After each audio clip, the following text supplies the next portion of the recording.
Good morning. Good Good morning. morning.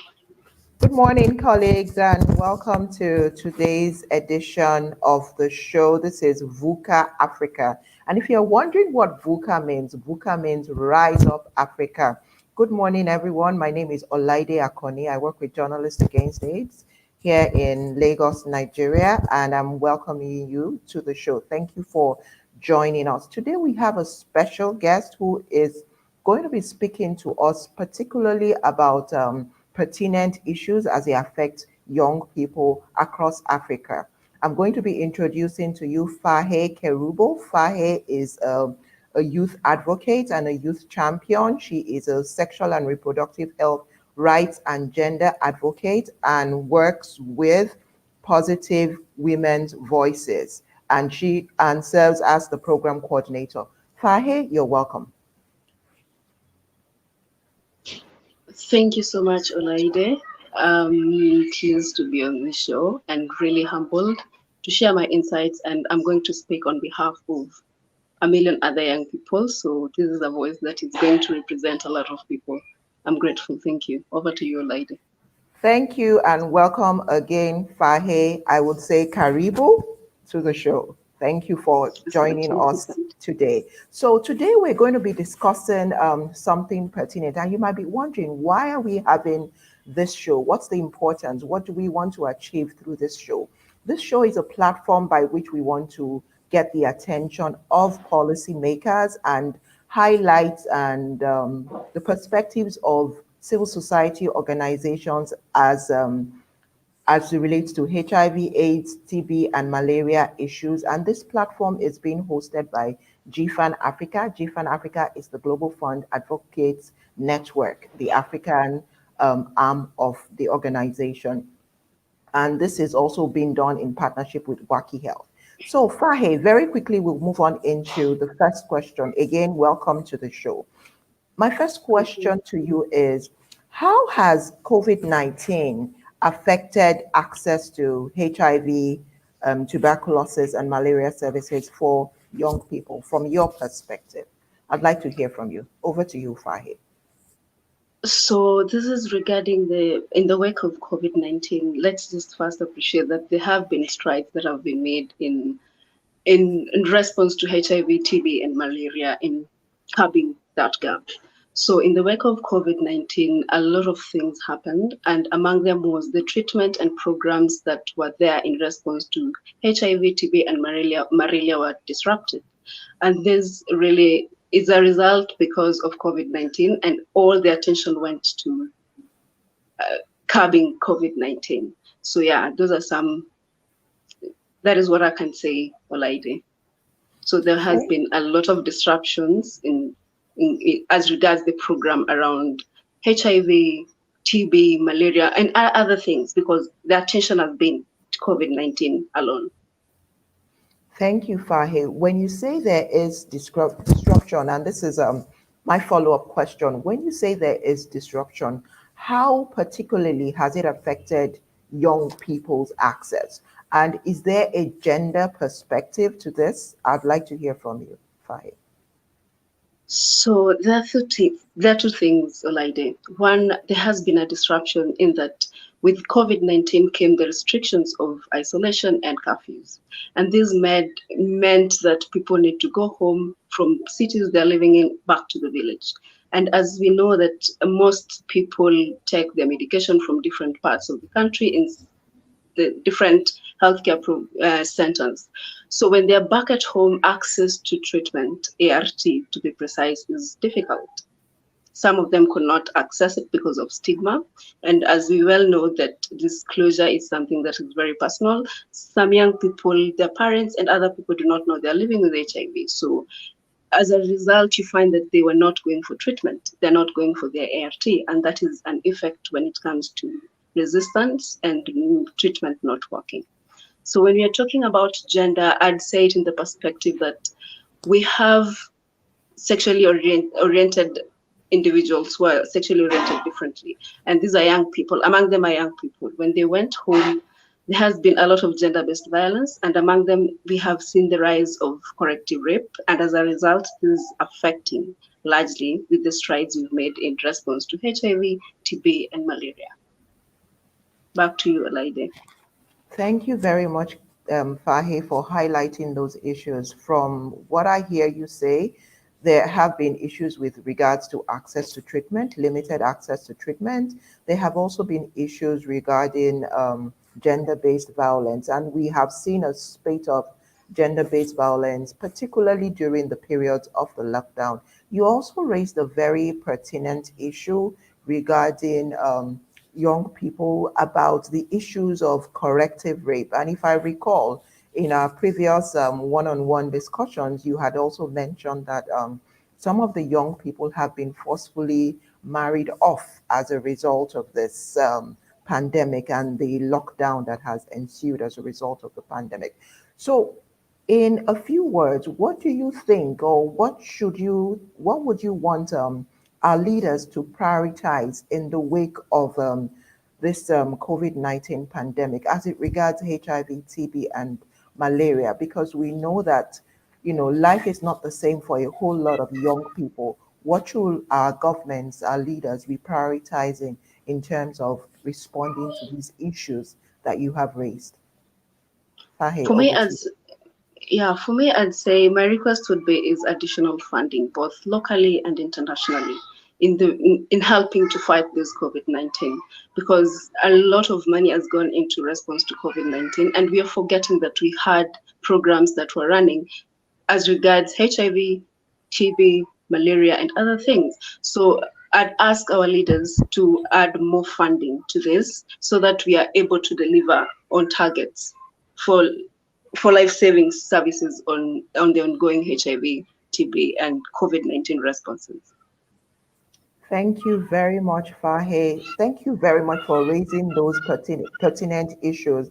And this is really important in the wake of the fact that just last week, African leaders gathered together, African ministers of health and ministers of finance. They were discussing under the aegis of the African Union about the need to sustain the health, the progress in the health response, even in the context of COVID-19. So I really agree with you that, those recommendations are spot on, that we need to continue to invest domestic resources to fight these pandemics, because studies and evidence has shown that if we don't step up the fight against HIV, TB, and malaria, we are likely to lose the gains and the progress we have achieved in the context of COVID-19.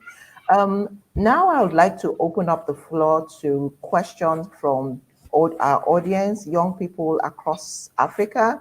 What are your perspectives? How has COVID-19 impacted on access to services for HIV, TB, and malaria where you are? Would like to hear from you. So please send in your thoughts and your comments, and we would be willing to take those questions.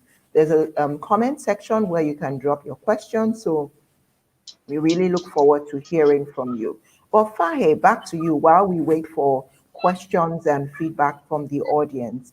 Beyond the issues of access to treatment that you have raised, are there any other peculiar issues that COVID-19 has brought on board? I know that it's well, we are now using the term the new normal. There's a whole lot of social distancing now. A lot of people have to communicate via the internet and social media platforms. How is this impacting on young people generally within your context?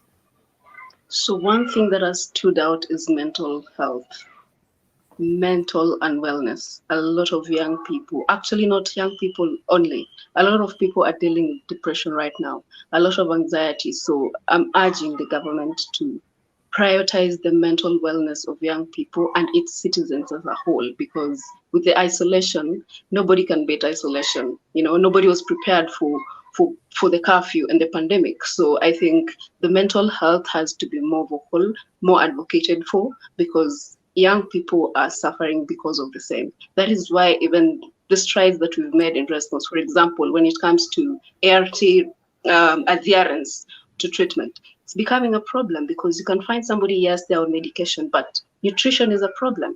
They are homeless. They do not have a place to stay. The disruption of COVID-19 has come with unemployment, has come with people being laid off.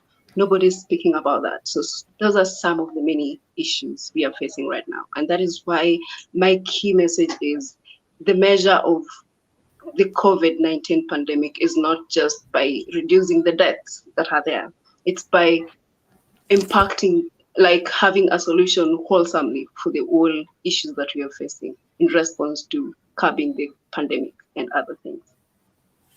Okay, thank you very much, Fahe. You have raised very important issues. So clearly, we're seeing that the impact of COVID-19 on access to services for HIV, TB, and malaria is beyond just the access. There are a whole lot of other issues that are coming up. Mental health is an issue. There are also socio-economic concerns that young people face. We have a question from one of our panelists or from one of the members of the audience.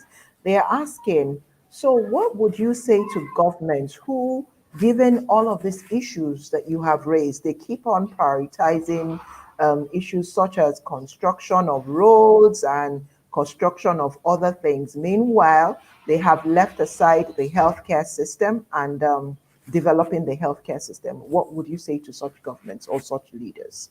Fahe, over to you.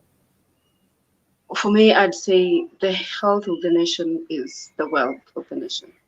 So we cannot focus on constructing roads when the nation is crumbling health wise.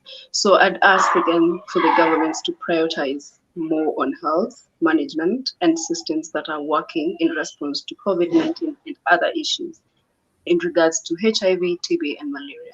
That is by domestic mobilization, more funding to that effect. International mobilization, more funding to that effect. Yeah, for me, Olaide, back to you.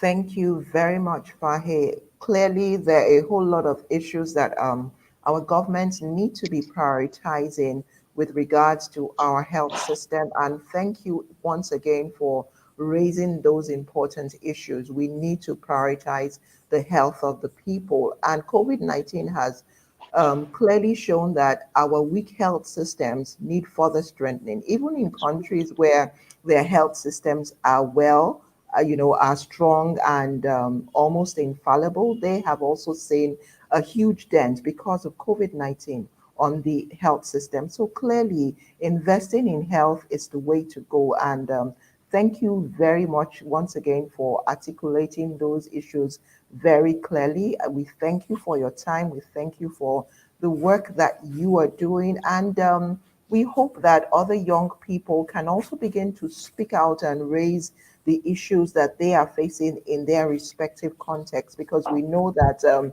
our contexts differ, and so the experiences that we have differ. And as a collective, as we continue to raise these issues and draw public attention to these issues, we believe that our policymakers are listening and they would begin to make the necessary changes to ensure that our health system is strengthened. Young people, we look forward to your thoughts. We are winding down now. We want to say that thank you for your attention. We look forward to quality healthcare for everyone, everywhere. It's important that no one is left behind, be it young people, be it people living with HIV, people affected by tuberculosis, people who have malaria. We want to ensure, and this is our plea to our leaders, we want to ensure that you leave no one behind, no matter what, no matter where they are, no matter what is affecting them.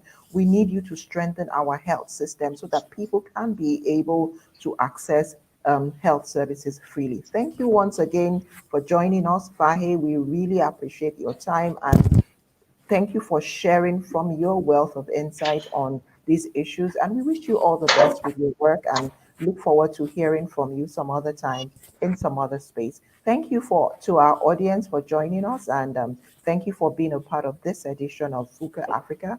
And we look forward to continue the conversations on Facebook, on Twitter, and on YouTube. Once again, thank you. I'm Olaide Akoni signing out. Thank you, Fahe. See you some other time. Take care. Bye. Bye. Thank you. Bye.